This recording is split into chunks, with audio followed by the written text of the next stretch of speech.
Good morning. कशा आहात सर्वजणी? आणि आज आहे दसरा, तर आज मी घेतलेली होती सुट्टी. आणि आता मग सकाळी नाश्त्यामध्ये मी आज बनवून घेत आहे चना पोहा. तर इथे चण्याची भाजी करून घेत आहे. इकडे टिफिनसाठी फ्लावर आणि बटाट्याची भाजी करून घेत आहे. तर इकडे दोन्ही काम चालू होते माझे.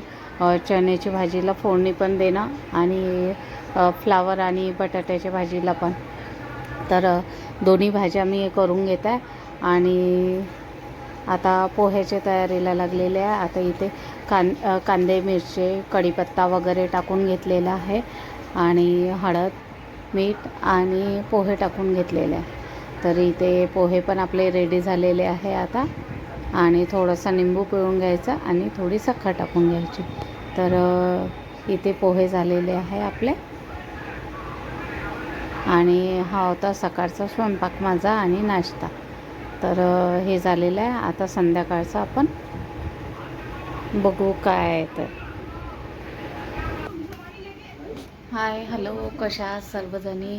आणि आज आहे दसरा आणि आता मी आली आहे स्वयंपाकाला. आता स्वयंपाक करून घेते. सकाळी तर नाश्त्यामध्ये मी चना पोहा वगैरे केला होता. आज सुट्टी होती आणि थोडं आज घरातलं वगैरे साफसफाई करून घेतलेली आहे. आणि ते काही मी शूट केलं नाही कारण की लाईन गेली होती आमच्याकडले आणि माझ्या ह्याच्यामध्ये बॅटरी नव्हती, त्याच्यामुळे ती काही व्हिडिओ मी केले नाही. तर आता इथे भेंडीची भाजी करून घेते आणि कणिक भिजवून ठेवलेलं आहे. आणि आता इथे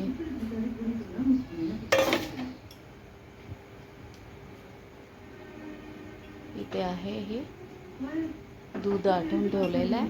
त्याची आता मी थोडीशी बासुंदी करून घेते नैवेद्यासाठी. आणि सर्वांना दसऱ्याच्या खूप खूप शुभेच्छा आणि सर्वांचा दिवस छान जाओ ही देवाचरणी प्रार्थना. चला तर भेटू. इथे आता मी चपात्या टाकून घेत आहे. तर मी स्वयंपाकामध्ये भेंडीची भाजी केलेली आहे, वरण भात केलेला आहे आणि पोळ्या चपात्या केलेल्या आणि दूध होतं माझ्याकडे शिल्लक, तर त्याची मी गोड म्हणून बासुंदी केली.